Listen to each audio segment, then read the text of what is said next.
सुमित्रा जी जैसे ही सब्जी लेकर घर में आईं, उनकी बहू प्रिया और उनकी बेटी संगीता में नोक झोंक हो रही थी।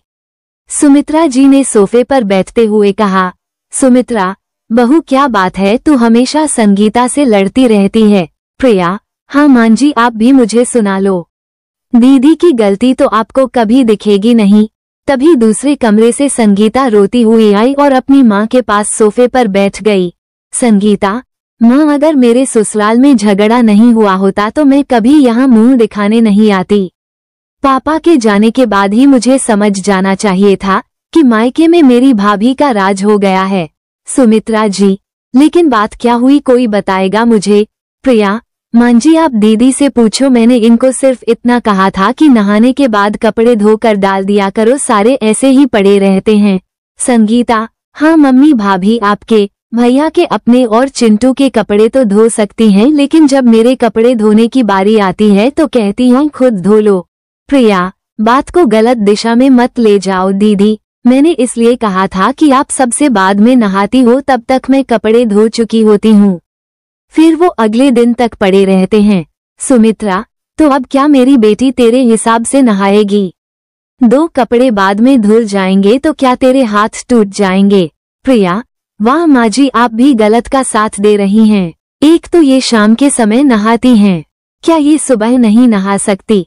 संगीता, हाँ अब तो तुम्हारी गुलामी करनी ही पड़ेगी। मेरे पापा थे तब तो किसी ने नहीं टोका, मेरी जब मर्जी होती थी नहाती थी। प्रिया, गलत आदतों को बदल लेना चाहिए। मैं तो आपके भले के लिए कह रही हूँ। आप दोपहर को सोकर उठती हो फिर नहाने जाती हो, कल ससुराल में क्या करोगी? सुमित्रा, बहू तू अंदर जा, अभी मैं बैठी हूँ, सब तेरे हिसाब से नहीं चलेगा। प्रिया बिना कुछ बोले अपने कमरे में चली जाती है। इधर संगीता अपना सामान पैक करने लगती है। सुमित्रा उसे समझाती है लेकिन वह नहीं मानती और अपने पति विनोद को फोन करती है।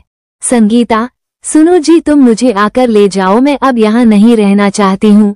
विनोद, लेकिन तुमने तो कहा था कि मेरी माँ के साथ नहीं रहोगी। संगीता, मुझे माफ कर दो, मैं उनके साथ कभी लड़ाई नहीं करूंगी। शाम को विनोद संगीता को लेने आया।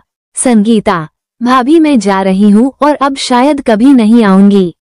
भैया आए तो उन्हें कुछ मत बताना, नहीं तो परेशान हो जाएंगे। प्रिया, दीदी मैंने जो कुछ कहा उसे याद रखना, ससुराल में ये गलती मत करना, मैं आपकी दुश्मन नहीं हूँ, मैं तो आपका भला चाहती हूँ। संगीता अपनी माँ के गले लगकर कहने लगी। संगीता, बहुत ढील दे रखी है आपने अपनी बहू को, किसी की भी बेइज्जती कर देती है।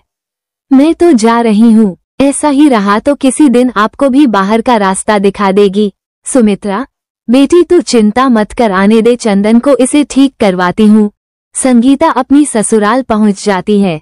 वहाँ कुछ दिन सब ठीक चल रहा था, लेकिन जो आराम संगीता को मायके मिल रहा था वो यहाँ नहीं था। सुबह जल्दी उठकर नहा धोकर सबके लिए नाश्ता और खाना बनाना पड़ता था, फिर दिन भर घर की साफ सफाई, फिर शाम का खाना। ऐसे में उसे मायके की याद आने लगी। एक दिन उसने अपने भाई चंदन को फोन किया। संगीता, कैसे हो भाई? चंदन, बहन मैं तेरे से बहुत गुस्सा हूँ, तूने मेरे आने का इंतजार भी नहीं किया, अचानक ससुराल चली गई। संगीता, भाई क्या करती, भाभी नहीं चाहती थी मैं वहाँ रहूं, यहाँ सारे जुल्म सहने पड़ रहे हैं, फिर भी मैं अब कभी वहाँ नहीं आऊंगी। चंदन, क्या कहा, वे लोग तुझ पर जुल्म कर रहे हैं। बहन ये घर तेरा भी है, मैं अभी तुझे लेने आ रहा हूँ और मैं देखता हूँ प्रिया तुझे कैसे परेशान करती है।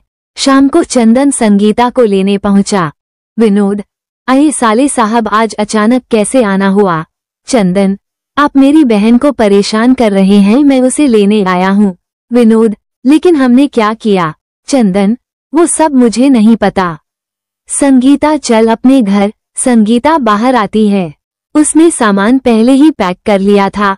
विनोद संगीता से पूछता रहा, लेकिन वह बिना कुछ बोले चंदन के साथ घर के लिए रवाना हो गई। घर पहुंचकर चंदन ने प्रिया को बुलाया। चंदन, प्रिया संगीता अब यहीं रहेगी, इसके ससुराल वाले इसे परेशान कर रहे थे, अगर तुम्हें ये पसंद नहीं तो तुम अपने घर जा सकती हो। प्रिया रोते हुए अपने कमरे में चली जाती है। सुबह प्रिया अपना सामान पैक करके अपने घर चल देती है। चंदन, ये तुम्हारा आखिरी फैसला है, मैं तुम्हें लेने नहीं आऊंगा। प्रिया, जिस घर में सही गलत में फर्क न समझा जाए वहां रहने का क्या फायदा। संगीता, भैया आप मेरी वजह से भाभी को मत निकालिए, मैं इनके साथ रह लूंगी। तभी पीछे से विनोद की आवाज आती है। विनोद, हाँ हाँ भाभी को रोक लो, वरना तुम्हें काम करना पड़ेगा। चंदन, अरे आप यहाँ कैसे? विनोद, भाई तुम्हारी बहन यहाँ इसलिए रहना चाहती है क्योंकि इसे काम नहीं करना पड़ता। अगर तुम्हारी पत्नी चली गई तो इसे यहाँ भी काम करना पड़ेगा। चंदन, संगीता क्या ये सच है? संगीता, भैया मुझसे गलती हो गई, यहाँ सारा काम भाभी करती हैं और ससुराल में सारा काम मुझे करना पड़ता है, इसलिए मैंने झूठ बोला था कि ये मुझे परेशान करते हैं। मैं यहाँ मजे से रहना चाहती थी। सुमित्रा, बेटी ये तूने अच्छा नहीं किया, जा यहाँ से, आज के बाद कभी यहाँ मत आना। चंदन, बहन यह अच्छी बात नहीं, विनोद जी मुझे माफ कर दीजिए। संगीता, भाभी और भैया मुझे माफ कर दो।